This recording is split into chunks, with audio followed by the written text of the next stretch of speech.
La troisième faculté que possèdent les anges, c'est un pouvoir sur la matière. Donc les anges sont intelligents, sont capables d'aimer avec leur volonté et ont un pouvoir sur la matière. On voit qu'ils ont été créés à l'image de la Trinité, le Père étant la puissance. Le Fils qui est identique au Père, on lui attribue la connaissance parce qu'il est le Père qui se connaît. Et le Saint-Esprit, qui est identique au Père et au Fils, on lui attribue l'amour, parce qu'il est l'amour du Père et du Fils.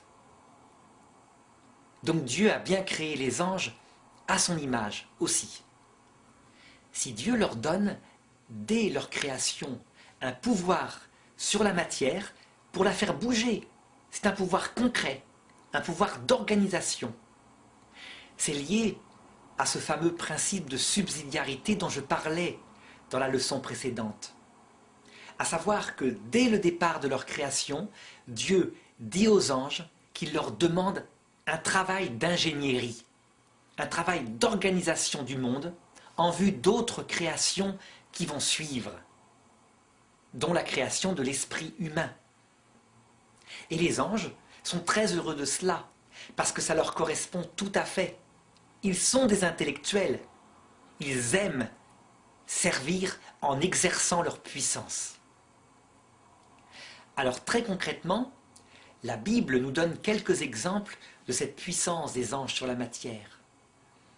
On le voit par exemple dans le livre de Tobie, où l'archange Raphaël vient aider deux pauvres êtres qui sont atteints par le malheur.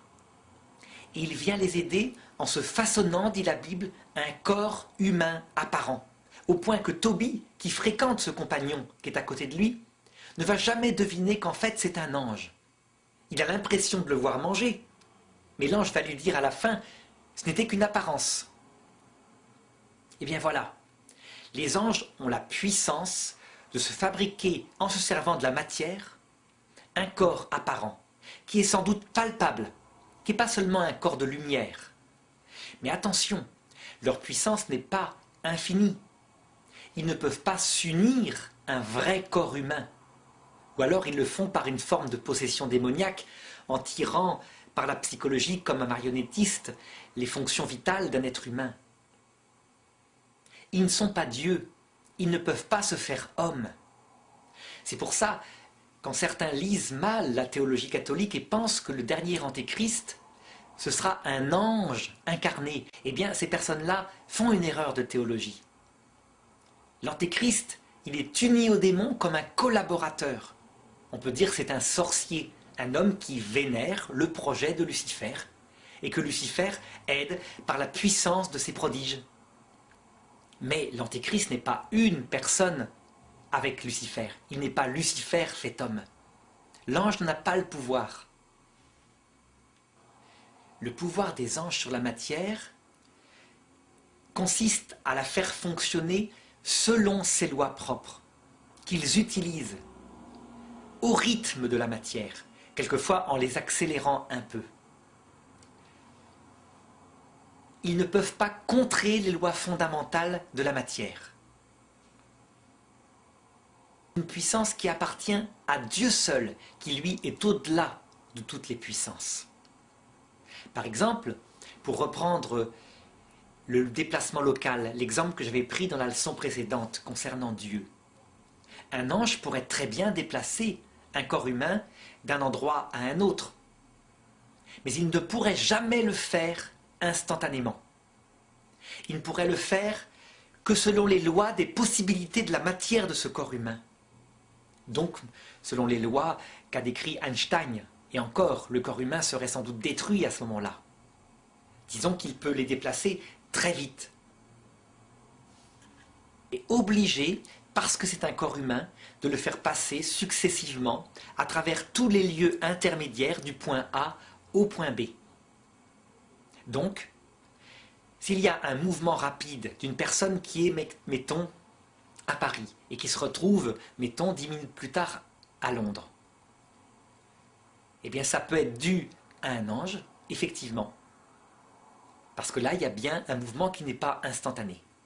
Si par contre une personne est en même temps à Paris est à Londres, ou plutôt est à Paris, puis se trouve à l'autre bout de l'univers, 15 milliards d'années-lumière, dans la seconde qui suit, là, faut la toute-puissance de Dieu, parce qu'on dépasse les possibilités même de la matière. De même, les anges ne peuvent pas créer de la matière à partir de rien. Ils peuvent amener de la matière petit à petit. Par exemple, par leur puissance naturelle, ils pourraient peut-être faire repousser lentement un bras qui aurait été coupé quelques années plus tôt. Mais comme ça se produit lentement, l'Église ne reconnaîtrait jamais un miracle de ce style. Elle dirait « c'est un prodige, c'est peut-être dû d'ailleurs à une puissance naturelle ». Pour que l'Église reconnaisse un miracle comme ça, il faudrait que le bras ait repoussé de telle manière que ce soit impossible à toute la puissance naturelle de la matière. Par exemple, que le bras ait repoussé instantanément. Là, oui, il faut la toute-puissance de Dieu. On voit d'ailleurs que c'est vrai, puisque actuellement, la science commence à toucher du doigt la possibilité de réparer la moelle épinière des malades en greffant des cellules nerveuses à l'endroit brisé. Chose qui, il y a 10 ans seulement, était parfaitement impossible. Les anges sont donc les ingénieurs qui ont organisé la matière après le Big Bang.